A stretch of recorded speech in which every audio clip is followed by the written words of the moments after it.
ভালোবাসা কখনো কখনো সিনেমার গল্পকেও হার মানায়। টুনি তারেকের দাম্পত্য জীবনের নানা বাঁকে সেই গল্প লেখা হয়েছে।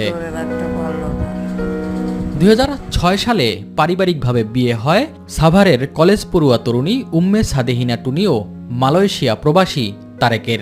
1 বছর পরেই তাদের ঘর আলো করে আসে পুত্র সন্তান আজমাইন দিব্য।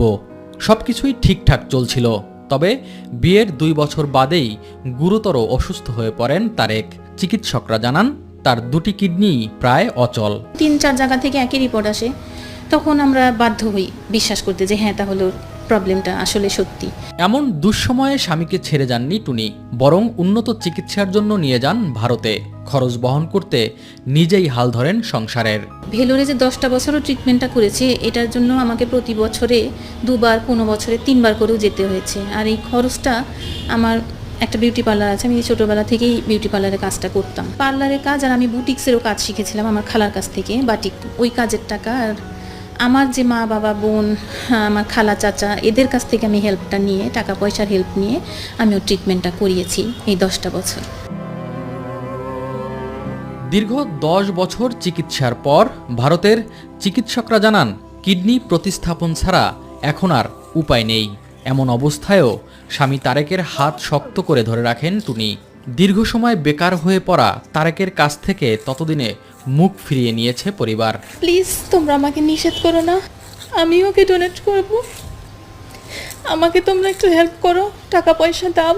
তখন সবাই বলল ঠিক আছে, তুই যখন আমাদের কথা শুনবি না, আচ্ছা আমরা যে যা পারি হেল্প করব। এই আত্মীয় স্বজন বলতে সব আমার আত্মীয় স্বজন, ওর কোনো আত্মীয় স্বজন কোনো হেল্প করেনি, শুধু বলেছিল আমরা শুনতে পারবো, আমরা কোনো কিছু দিয়েই হেল্প করতে পারবো না।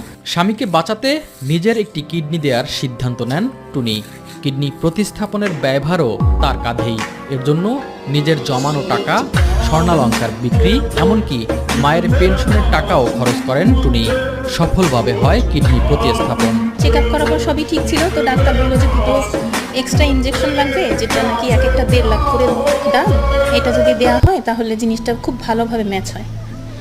তখন আমি খুব কান্নাকাটি, আমার এই টাকাটা ছিল না।